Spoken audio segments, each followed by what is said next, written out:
हिमांशु जी का सवाल है कि रिवाइज कैसे किया जाए और बेस्ट वे क्या है रिवीजन का। पहले डॉक्टर बनो, आईएएस बनो, फिर सोचो इसके बारे में। मेरे से नहीं, किसी और से शादी करने के बारे में। तो ये तो मतलब कभी कभी है ना, कभी कभी खुद को छाड़ा लगाना चाहिए और पूछना चाहिए कि भाई तू क्या कर रहे हो। मैं आपको गिनाती हूँ आपकी डिस्ट्रैक्शंस क्या क्या। आपको शायद पता भी नहीं होगा आपकी ये डिस्ट्रैक्शन भी हो सकती है। सो अमन, एनसीईआरटी कितनी बार पढ़नी चाहिए फॉर बायोलॉजी?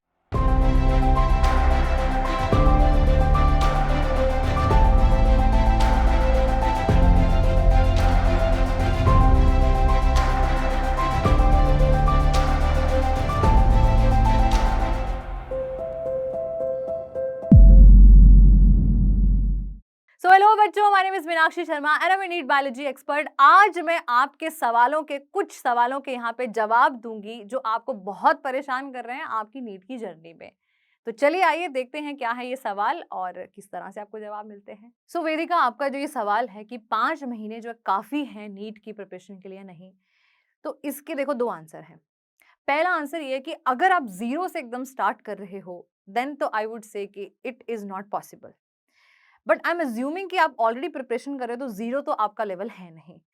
तो आप बेटा ये जो 5 महीने में जम के मेहनत करो, जो ऑलरेडी आपने पढ़ा है उसको रिवाइज करो, मॉक टेस्ट दो, पीवाईक्यू सॉल्व करो और NCERT line to line read करो for biology. You will definitely clear your exam. So Vaishnavi, ऐसी कौन सी गलतियां हैं जो इन अगले 5 महीने में आपको नहीं करनी है नीट से पहले? सबसे पहली बात है बेटा कि आपने पीवाईक्यूज को बिल्कुल भी अवॉइड नहीं करना है, राइट? अच्छा, सेकंड ये चीज है कि अपने चॉइस ऑफ या फेवरेट सब्जेक्ट को बहुत ज्यादा ना पढ़ के बाकियों को इग्नोर नहीं करना है। मैंने देखा है कि जो बायोलॉजी पे बच्चे थोड़ा ज्यादा ही उसको प्यार कर लेते हैं और फिजिक्स को थोड़ा ज्यादा ही पीछे धक्का मार देते हैं। ऐसा नहीं करना है, ठीक है? बायोलॉजी को भी इंपॉर्टेंस दो, साथ ही साथ फिजिक्स एंड केमिस्ट्री को भी इंपॉर्टेंस दो। And third thing, mock test. Mock test एक ऐसी चीज है बेटा कि जो लास्ट मिनट पे आपने अपनी परफॉर्मेंस देनी है ना, ये उसका अभ्यास है। तो इस पे सबसे ज्यादा आपने फोकस करना है। ओके, सो सौरभ, कितना मुश्किल है 400 से 600 पे जंप करना इन नीट एग्जाम? तो देखो बेटा, अभी जो आप टाइम पे खड़े हो ना, बहुत ही सेफ जोन है। 5 महीने बचे हैं आपके पास में, आप आराम से 400 से 600 आराम से जंप कर सकते हो। आपको करना क्या है, आप टेस्ट सीरीज ज्वाइन कीजिए किसी अच्छे प्लेटफॉर्म की, नंबर 1। नंबर 2, आप मॉक टेस्ट रेगुलर दीजिए, ठीक है, अगर आपके कॉन्सेप्ट क्लियर है तो। अदरवाइज कॉन्सेप्ट पे ध्यान दीजिए सबसे पहली बात, राइट? तो मॉक टेस्ट रेगुलर देना और टेस्ट सीरीज किसी अच्छे प्लेटफॉर्म की ज्वाइन करना, definitely you can jump from 400 to 600। तो उज्जवल का सवाल है, how to deal with toxic parents? देखो बच्चे, मैं यहाँ पे आपको एक बात क्लियर करना चाहती हूँ कि ये जो एज ऐसी है ना, बड़ी टेंडर एज है और स्पेशली पेरेंट्स के साथ में हमारे बहुत डिफरेंस ऑफ ओपिनियंस होते हैं। हमें लगता है कि अरे पता नहीं हमारे बारे में अच्छा सोच भी रहे हैं कि नहीं सोच रहे हैं, ये वो। तो इन दैट केस मैं आपको ये बोलूंगी कि this is a phase, it will pass. वो आपके लिए अच्छा ही, आपके लिए नहीं अच्छा चाहेंगे तो किसके लिए अच्छा चाहेंगे? सेकेंड थिंग, अगर फिर भी आपको लगता है कि ये नहीं समझ पा रहे हैं बात और मेरे को एक्चुअल में प्रॉब्लम कर रहे हैं, then you sit with them, talk to them कि देखो, मेरे को ना ये जो टेस्ट है ना, ये बहुत इंपॉर्टेंट है, ये मेरी जिंदगी है, आप मेरे को इसको क्लियर करने दो and then I will give you the result. जब आप उनको अश्योरेंस दे देते हो ना कि देखो मैं आपको अच्छा करके दिखाऊंगा, देन आई थिंक वो आपको हेल्प करना शुरू कर देंगे, right? So this is my advice to you. So Rohit Shinde, आपका ये सवाल है कि आपके बैकलॉग्स बहुत लग रहे हैं और आपकी 11th खत्म हो चुकी है और 12th पे आप जा रहे हो अभी। तो देखो, मैंने बहुत बार पहले भी बोला है कि बैकलॉग्स जो है ना, ये कभी लगने नहीं देना है। बैकलॉग्स एक दीमक की तरह होते हैं जो खोखला कर देते हैं। बैकलॉग का मतलब क्या होता है कि आपने आज का काम आज नहीं किया, तो सबसे पहले तो एक बैकलॉग की इसको खत्म करो, राइट? एक टारगेट सेट कर लो कि अच्छा, एक हफ्ते में 4 दिन है तो 5वां दिन जो है मैं इस बैकलॉग को दूंगा एंड जितना जल्दी हो सके बैकलॉग से निकलो। दूसरी बात कि मेरा मन नहीं करता है पढ़ने का, तो बेटा मैं आपको बता देती हूँ कि this is the best time you are standing. अभी जो आप 11वीं 12वीं में हो ना, इसके बाद अभी जो आप मेहनत कर रहे हो ना, आपको थोड़ी कम मेहनत करनी पड़ती है, मैं आपको ये बता रही हूँ। इसके बाद में अगर आप ग्रेजुएशन के बाद में मेहनत करने की सोचोगे तो ये दायरा इतना बड़ा हो जाता है और कंपटीशन इतना ज्यादा हो जाता है। आपको प्रूव करने में, दुनिया को आपको प्रूव करने में, खुद को प्रूव करने में धज्जियां उड़ जाती हैं बेटा। तो यही समय है, अभी अपनी जगह बना लो भीड़ में, अदरवाइज भीड़ बहुत बड़ी होने वाली है, ठीक है बेटा? तो देख लो, रिजल्ट आप, डिसीजन आपके हाथ में है। तो सक्षम, आपके इस टाइम नंबर आ रहे हैं 550 से 650, तो देखो बेटा पहले तो आपने दायरा बहुत बड़ा दे दिया है। 650 कहाँ है, 550 कहाँ पे है? तो द वन थिंग, अगर आपके 650 नंबर आ रहे हैं या 640, 620 भी आ रहे हैं मैं कहूँगी, तब भी you are going great. But यहाँ पे एक 2 चीज़ों का ध्यान रखना पड़ेगा। एक तो कंसिस्टेंसी आपने खुद ही बोला है मेंटेन करनी है। दूसरा ओवर कॉन्फिडेंट नहीं होना है। ये बहुत बड़ी बुरी बीमारी है।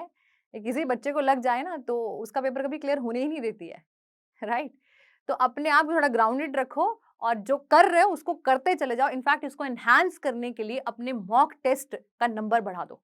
अरे वाह! हिमांशु जी का सवाल है कि रिवाइज़ कैसे किया जाए और बेस्ट वे क्या है रिवीजन का? तो देखो बेटा, मेरे को ना एक वर्ड बड़ा पसंद है, रिविज़न। मतलब जो देखा उसको दोबारा देखना, ठीक है? तो रिवाइज़ करने का सबसे बेस्ट तरीका है, अगर आप मुझे पूछो तो माइंड मैप्स। माइंड मैप्स, मैंने बहुत माइंड मैप्स दे रखे हैं आपके, मेरे नाम से अगर आप सर्च कर लोगे या फिर किसी भी टीचर का आपको अच्छा लगता है, माइंड मैप सबसे अच्छा तरीका होता है रिवाइज़ करने का, ठीक है? दूसरी बात, कभी भी आप अगला टॉपिक अगर पढ़ रहे हो तो आपको रिवीजन का जो पिछले टॉपिक है उसको पैरेलल लेके चलना पड़ता है। अदरवाइज़ होगा क्या कि अगर आप पिछले टॉपिक को रिवाइज़ नहीं करते हो, अगला ही पढ़े जाते हो, तो पिछला भूल जाएगा। ये तथ्य है, ये फैक्ट है। इसमें कोई वो नहीं है कि हाँ, ऐसा कुछ नहीं होगा, ठीक है? तो आपको रिवीजन तो करते रहना पड़ेगा। बेटर होगा जब आप पढ़ने बैठते हो, तो फ्लैश कार्ड्स बनाओ, माइंड मैप्स बनाओ। जब अगली बार जब उसको देखोगे, तो खाली माइंड मैप से रिवाइज़ करके आगे निकल जाओ। क्वेश्चन सॉल्व करो उस पे, राइट?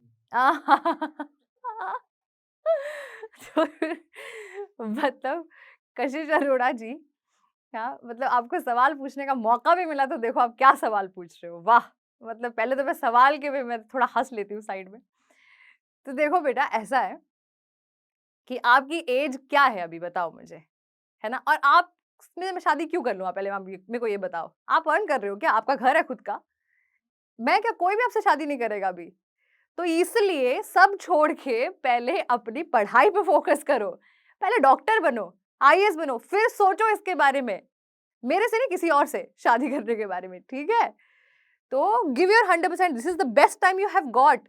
अपना पूरा टाइम उस पे डालो, स्टडीज़ पे, कुछ बन जाओ, ठीक है? ये बातें बाद में सोचेंगे, बहुत टाइम पड़ा है इसके लिए। सो शुभश्री, आपसे कंसिस्टेंसी नहीं मेंटेन हो पा रही है, तो बच्चे मैं आपको एक यहाँ पे चीज़ बताती हूँ। Competition is the game of consistency and confidence, right? तो देयर आर 3 सीज़, इसमें से एक भी इधर-उधर चला गया ना, तो बात नहीं बनेगी। भले आपके 500 नंबर आ रहे थे पहले, आपका सेकंड ड्रॉप है इनफैक्ट, तो आपको ज़्यादा सिंसियर होना चाहिए। बिकॉज़ आपने ऑलरेडी 1 साल दे रखा है इसको और आप सेकंड इस पे खड़े हो। अरे तुम्हें तो मतलब कभी-कभी है ना, कभी-कभी खुद को चाँटा लगाना चाहिए और पूछना चाहिए कि भाई तू क्या कर रहे हो? राइट? ऐसे नहीं चलेगा, है ना? इससे ऐसे तो नहीं चलेगा। कंसिस्टेंसी मेंटेन करने के लिए कभी-कभी खुद ही खुद को हंटर मारना पड़ता है, राइट? अगर नहीं मेंटेन करोगे तो नहीं जीतोगे, वहीं भीड़ में गुम हो जाओगे। अगर तुम भीड़ में गुम होने के लिए तैयार हो, एक एवरेज लाइफ जीने के लिए तैयार हो, तो मत करो। लेकिन अगर कुछ बनना है, कुछ करके दिखाना है, then better get back to studies and just maintain. मैं कहती हूँ 1 घंटा भी अगर आप लगातार रोज़ पढ़ोगे, अपने सब्जेक्ट को दोगे, पर सब्जेक्ट बाय द वे, बहुत है। But be consistent, that matters. So Saniya Parveen, मैं नया कोर्स कब लॉन्च करूंगी, इनफैक्ट टेस्ट सीरीज कब लॉन्च करूंगी, तो इसका मैं आपको आंसर देती हूँ बेटा। मैंने ऑलरेडी अपने चैनल पे, मेरे चैनल का नाम माइंड एंड मीनाक्षी है, आपको डिस्क्रिप्शन बॉक्स में मिल जाएगा उसका लिंक, तो आप उस पे जाइए। मैंने 299 में आपका कोर्स लॉन्च किया है और टेस्ट सीरीज लॉन्च करी है, राइट? तो आप जाइए, उसको प्रिपेयर, उसको फॉलो कीजिए। मैंने ऑलरेडी इसमें 340 प्लस मार्क्स की श्योरिटी आपको दी है। अगर आप मेरे बताए हुए चीजों को ध्यान से सुनते हैं, उस पे अमल करते हैं, आपके डेफिनेटली 350 नंबर तक आ सकते हैं। तो सानिया शेख, डिस्ट्रैक्शंस को कैसे अवॉइड करें व्हाइल स्टडीइंग? देखो, डिस्ट्रैक्शंस ना इस वक्त पे बहुत सारी हैं। मैं आपको गिनाती हूँ आपकी डिस्ट्रैक्शंस क्या क्या हैं। आपको शायद पता भी नहीं होगा आपकी ये डिस्ट्रैक्शन भी हो सकती है। सबसे पहले डिस्ट्रैक्शन है आपका फोन, सबसे बड़ी डिस्ट्रैक्शन, ठीक है? सेकंड थिंग इज लोगों को देख के इन्फ्लुएंस होना, अभाव प्रभाव में आ जाना, अरे वो तो घूम रहा है यहाँ पे, ये हो गया, वो हो गया, मैं रह गया। तीसरा रिलेशनशिप्स, ठीक है, कि बॉयफ्रेंड गर्लफ्रेंड को कैसे मैनेज करना है और ये सब चीजें।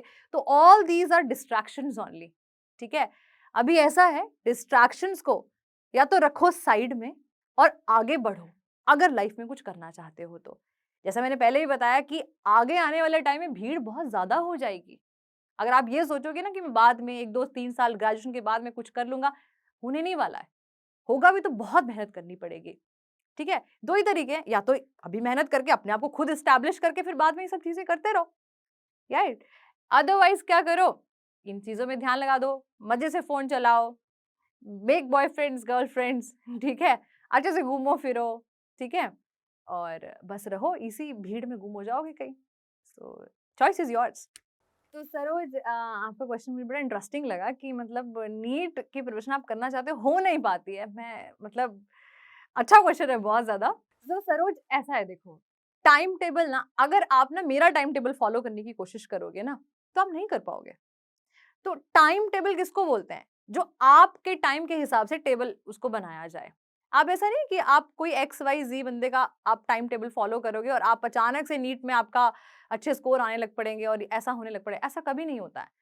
आपका टाइम टेबल आपके अकॉर्डिंग बनेगा। उसके हिसाब से आप पढ़ोगे बिकॉज़ आपकी ज़िंदगी मैं तो नहीं जी रही हूँ। आपको पता है कि मैं कब उठती हूँ, कब सोती हूँ, कब खाती हूँ, कब पीती हूँ, कब कॉ अपनी क्लास जाती हूँ। तो पहले तो आप अपना टाइम टेबल बनाओ, उसको फ़ॉलो करो, ठीक है? और दूसरा यहाँ पे ये भी क्वेश्चन है कि ये एक बड़ा टफ सवाल है जो खुद से पूछना होता है कि do I really want to clear NEET और नॉट?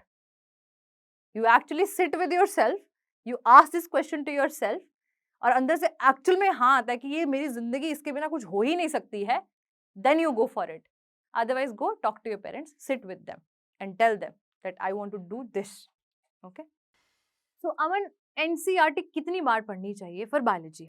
देखो, अगर आपको एक्चुअल में बायोलॉजी में 360 में से 360 नंबर लेके आने हैं, आपको कम से कम 20 से 22 बार एनसीईआरटी रटी होनी चाहिए।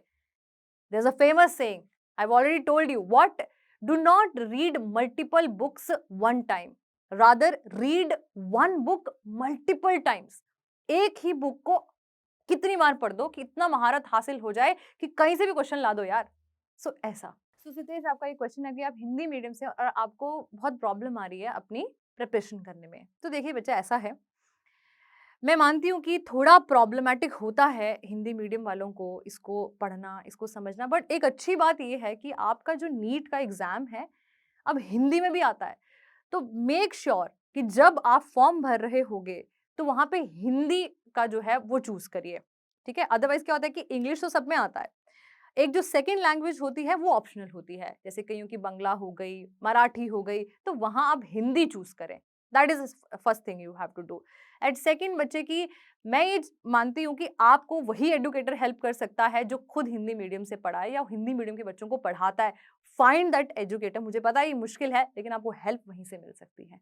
ओके? अच्छा, this question is actually very funny. भाई साहब देखो, ऐसा मत करना क्योंकि पेशेंट्स जो हैं उनकी जीवन आपके हाथ में है। आप पे बड़ा भरोसा करके आता है भाई, ऑपरेशन थिएटर में घुसता है वो, तो डोंट डू इट, ठीक है? सो चेतन, ऐसा है कि देखो, आपने थ्री इडियट्स तो देखी होगी। अगर नहीं देखी तो देखना उसको। तो जो फरहान के साथ होता है ना, फरहान कुरैशी, तो वही उस बंदे के साथ में हो जाएगा, है ना? वो है होके भी वहाँ नहीं है, ठीक है? तो बस आपको यही करना है बेटा, अगर आपका एमबीबीएस करने का मन नहीं है, तो मत करो। सिंपल सी बात ये है। बिकॉज़ क्या होगा कि एमबीबीएस की डिग्री करके कोई फोटोग्राफी कर रहा होगा या एमबीबीएस की डिग्री करके कुछ आप अपना सिंगर बन रहे होगे या कुछ और भी, जो whatever you want to pursue, ठीक है? अगर आपको भरोसा है कि मैं और चीज़ में एक्सेल कर सकता हूँ, go talk to your parents and say tell it to them कि भाई मेरे से नहीं हो सकता ये, I want to do this instead, ठीक है? तो इसी के साथ बच्चों यहीं प्रश्नों को देते हैं विराम और मैं आशा करती हूँ कि मैंने आपकी दुविधाओं का निवारण यहाँ पे कर दिया है। सो बच्चों, ऑल द बेस्ट। मेरी बहुत बहुत बहुत शुभकामनाएं आप सबके साथ में। मैं चाहती हूँ कि ये सारी दुविधाओं से ऊपर उठ के आप ये नीट 2024 जो है वो क्लियर करो और एकदम शाइन करो। तो ऑल द बेस्ट मेरे बच्चों। आई जस्ट होप कि आपका ये नीट 2024 जो है एकदम पूरे बैंग के साथ क्लियर हो और मैं डॉक्टर से मिलूं अगले साल। थैंक यू सो मच बच्चों, ऑल द बेस्ट।